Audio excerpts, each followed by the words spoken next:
Good morning, Supercross fans. Welcome to round 4 of the Monster Energy Supercross virtual track walk presented by Dunlop Motorcycles. I have my good friend Brock Glover with me. How are you doing, Brock? Very good, and getting excited. Got that great Midwest dirt out here, and it's all the traction you could ever ask for. It's awesome. Yeah, no, the track today or yesterday for media day was pretty crumbly, and it rutted up quite a bit with only 13 riders on the track. This is when the video was taken, and I believe it's going to be a very technical racetrack tonight. Well, it'd be okay. I just want to see some good racing, and we've seen some good racing in the past, and we keep having different winners, and the parity in the 450 class particularly. There's so many guys that can win, so it's just I just love to see it when it's a good track and the racing's tight.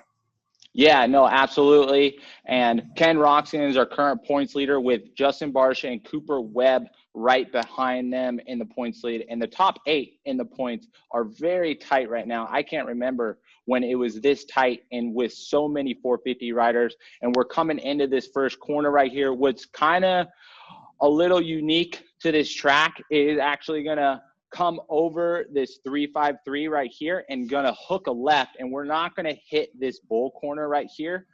It makes a awkward angle, I would say, but AMA wanted to do this for safety reasons, so they weren't jumping back across the start just in case if there was a first turn pileup or if anybody was down. So the start is going to come across right here through this dirt pile, through the Suzuki and the Kawasaki tough blocks, and come right into this black corner right after the over-under bridge.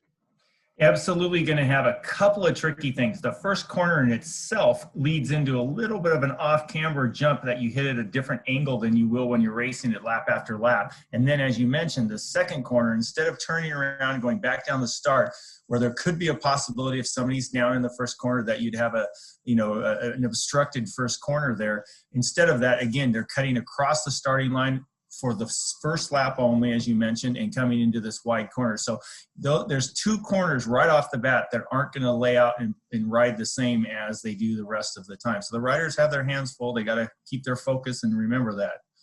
Yeah, no, absolutely. And we're coming into this first long rhythm section, the longest rhythm section that's going to be on this track tonight. And it is a very technical one. What I seen on media day yesterday, there were 3 onto this tabletop, jumping off the tabletop and then hitting this 5-footer and going triple right here. As this is a very tight transition, we want to zoom in on this and to show you how technical this is. And the best of the riders are going to be going through this like with ease, but it's going to get very technical when this main event comes around tonight, just with all the ruts and how the track is going to break down. So just look for good suspension setup, good tire choice, and just those riders making smooth, smart decisions all the way through each lap of one of these races. Yeah, did you get any lap times by any chance on some of the guys yesterday? I know the wood weren't in, so it really is hard to tell, when they were riding on media day, but it's hard to say how many laps. My point is how many laps we're going to go here because the soil is a little bit soft. And I think this first of the 3 rounds in Indianapolis, you might see some ruts develop on tonight's track. And that in itself, as you mentioned, in those rhythm sections are going to get trickier and trickier, especially – who's that handsome devil right there? Especially if we get, a lot of laps like we saw in Houston, where the main event on one of the nights was 29 laps long. I think the other races were around 28. So this track could get pretty rutted up by the last 10 laps of the race or so.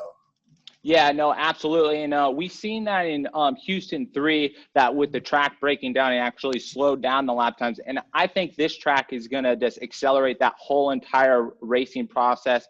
And it's going to get slower and slower the more bikes are on this track, because it's just going to get technical and more technical throughout the night. And they're going to be riding the edges of these tracks, because the middle of the track, as you can see right here on this finish line, are going to get worn out quick. And what I mean by worn out is just these ruts are going to go deeper and deeper and deeper. And, you can't really push through a lip or scrub through a lip when there's a deep rut like that. So you want to work the edges of the track where they haven't rode a lot throughout the night. Right, we're turning back here to kind of look and focus on those deep ruts that developed. Earlier, the corner behind it, you could see when in the press day where they were coming around what was now the whoops. And here you see the angle of the traction, or the tire tracks across the side.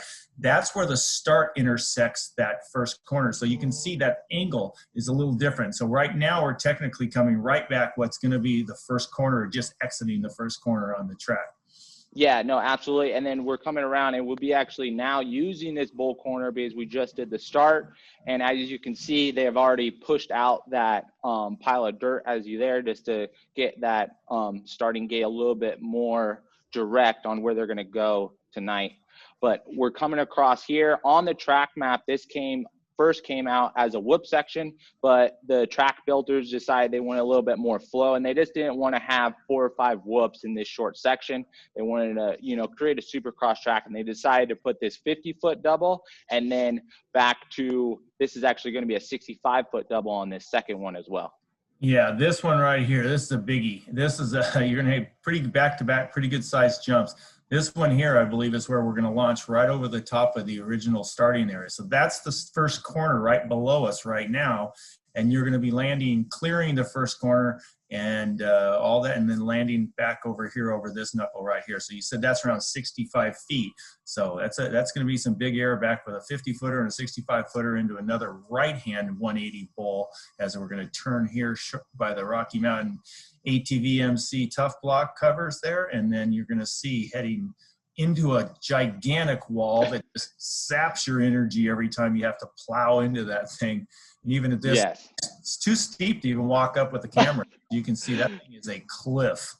Yeah, no, absolutely. And you've seen last round that came into play on the very last lap where Ken Roxon ran into some lap traffic. Unfortunately, the cookie didn't crumble his way that night, but, you know, he has another 3 rounds to get it done here in Indianapolis. And we're coming back down the straightaway, or the start straight now, backwards, coming into this over-under bridge. And, you know, this over-under bridge is a unique obstacle. It takes around 6 hours for the Dirtworks crew to put that thing up. So it is, you know, a unique obstacle in itself, and it's always, you know, cool to see. It always gets a few extra lanes, you know, in this track, and a little bit extra length when the over-under bridge is implemented into this track layout. Yeah, and it brings back little tingly feeling in the body here, because it reminds me of old school Supercross. We always had the over-unders a lot of times at the Houston Astrodome, or we had it at the Pontiac Dome there in Michigan, and it was always it was a fun obstacle to have, and so it's nice to see it. You know, I guess they put them in the modern tracks just to bring back some nostalgia. Yeah, no, absolutely. And then we're coming into 5 singles here, or it's actually 7 singles. So you're going to double out of the first corner, triple, and then double into this next bull corner.